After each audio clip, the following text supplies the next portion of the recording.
നമസ്കാരം. നാട്ടുരാജ്യ ന്യൂസിലേക്ക് സ്വാഗതം. വളരെ ദുഃഖകരമായ വാർത്തയാണ് റിപ്പോർട്ട് ചെയ്യുന്നത്.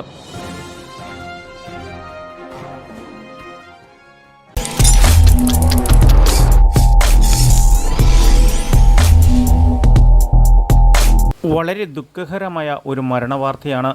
വിമലമത higher secondary school Kadalikkad science വിഭാഗം +1 വിദ്യാർത്ഥി ആവോലി വേലിക്കുന്നിൽ ബിജു ഡാഫിന ദമ്പതികളുടെ മകൻ ഏക സഹോദരൻ ക്രിസ്റ്റോ തൊടുപുഴ മൂവാറ്റുപുഴ റൂട്ടിൽ ആവോലി പഞ്ചായത്ത് ഓഫീസ് വഴിയിൽ നിന്ന് വള്ളിക്കടയിലുള്ള വീട്ടിലേക്ക് മാതാവ് ഓടിച്ചിരുന്ന സ്കൂട്ടറിൻ്റെ പിന്നിലിരുന്ന് യാത്ര ചെയ്തിരുന്ന ഇവരെ അമിത വേഗത്തിലെത്തിയ കോതമംഗലം സ്വദേശികളായി ഓടിച്ചെത്തിയ ന്യൂജൻ ബൈക്ക് ഇവർ ക്രോസ് ചെയ്തിരുന്ന വാഹനത്തിൽ ഇടിച്ച് തേജസ് അമ്മ ഓടിച്ചിരുന്ന വാഹനത്തിൻ്റെ പുറകിൽ നിന്ന് റോഡിലേക്ക് തെറിച്ചു വീണ് തലയിടിച്ചാണ് മരണമുണ്ടായത്.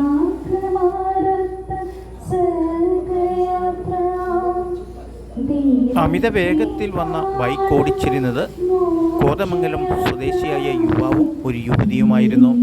എത്രയൊക്കെയായാലും വിധിയെ തടുക്കാൻ ആർക്കും സാധ്യമല്ലല്ലോ. വിമല ഹയർ സെക്കൻഡറി സ്കൂളിലെ എല്ലാവർക്കും പ്രിയപ്പെട്ട സഹോദരൻ, വീട്ടുകാരുടെ ഓമനപുത്രൻ, ഇങ്ങനെ നാട്ടുകാർക്കും വിലപ്പെട്ട ഒരു ജീവനാണ് നഷ്ടപ്പെടുത്തിയത്. അശ്രദ്ധ മുഖാന്തരം വാഹനമോടിച്ച് ഒരു വർഷത്തിനിടെ രണ്ടാമത്തെ സ്കൂൾ വിദ്യാർത്ഥിനിയാണ് മൂവാറ്റുപുഴ തൊടുപുഴ റൂട്ടിൽ മരണപ്പെടുന്നത്. ഇടിച്ച വാഹനം വാഴക്കുളം പോലീസ് സ്റ്റേഷൻ കസ്റ്റഡിയിലെടുത്തു. മനഃപൂർവ്വമല്ലാത്ത നരഹത്യക്ക് കേസെടുത്തതായിട്ടാണ് അറിവ്. രാവിലെ 9 മണി മുതൽ കദളിക്കാട് സ്കൂളിൽ പൊതുദർശനത്തിന് വെച്ചിരുന്ന തേജസ്സിനെ ഒരു നോക്ക് കാണാൻ കണ്ണുനീർ കുളിർമയിൽ ടീച്ചർമാരും കുട്ടികളും സിസ്റ്റേഴ്സ് ഉൾപ്പെടെ അഗാധമായ ദുഃഖത്തിലായിരുന്നു. നാട്ടിലെ നിരവധി ജനങ്ങളാണ് സ്കൂൾ ഗ്രൗണ്ടിൽ തടിച്ചുകൂടിയത്. ബഹുമാന്യനായ ഇടുക്കിയുടെ MP അഡ്വക്കേറ്റ് DN കുര്യാക്കോസ് തേജസ്സിനെ സന്ദർശിച്ച് അഗാധമായ ദുഃഖം രേഖപ്പെടുത്തി.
മനസ്സില്ല മനസ്സോടെ സ്കൂൾ അധ്യാപകരും ടീച്ചേഴ്സും കുട്ടികളും തേജസ്സിനു വിട പറഞ്ഞു. അന്തിമയാത്രയ്ക്കുള്ള വീട്ടിലെ ചടങ്ങുകൾക്ക് ആവോലിയിലെ സ്വഭവനത്തിലേക്ക് യാത്ര തിരിച്ചു. ശേഷം 2:30 പള്ളിയിലെ കല്ലറയിലേക്കുള്ള യാത്ര തിരിക്കും. Reporting Natturajya news.